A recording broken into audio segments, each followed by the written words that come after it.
भारतीय रियासत मध्य प्रदेश के दारुल-हुकूमत भोपाल में एक वक्त था जब 184 कब्रिस्तान हुआ करते थे, लेकिन हुकूमत और वक्फ बोर्ड की अदम तवज्जोही के बायस आज उन कब्रिस्तानों की तादाद सिमट गई है।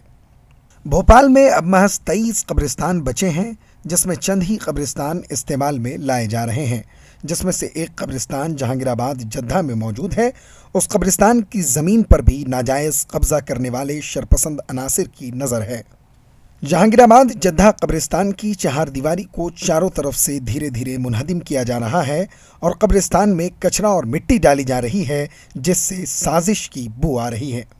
मध्य प्रदेश वक्फ बोर्ड का कि वो इनके ऊपर ध्यान दे, इनका ख्याल करे, और इसी तरीके से नगर निगम को भी इसकी तरफ आकर्षित करना चाहते हैं कि वो भी इनकी तरफ ख्याल करे। बाउंड्री वाल टूटी हुई है, इसमें कुत्ते वगैरह घुसते हैं, शराबी नशेड़ी इसके अंदर घुसते हैं और इनसे बड़े बड़े नुकसानात हो रहे हैं जुआरी। इसलिए बेहतर ये है कि जब इनकी हिफाजत होगी, बाउंड्री वाल होगी, तो कब्रिस्तान का तहफ़्फ़ुज़ किया जा सकेगा। कब्रिस्तानों के तहफ़्फ़ुज़ के लिए मुहिम चलाई जा रही है, जिसके तहत जगह जगह हमने मुतालबा किया है कि कब्रिस्तानों के तहफ़्फ़ुज़ में गौर व फिक्र किया जाए, वरना ये बर्बाद हो रहा है।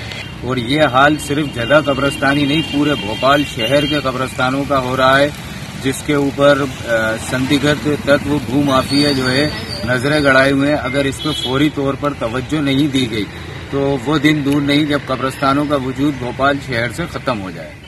भोपाल का यही एक कब्रिस्तान नहीं जहां गलत तरीके से कब्जे की कोशिश की जा रही है, बल्कि यहां के और भी कई कब्रिस्तान पर शरपसंदों की बुरी नज़र है।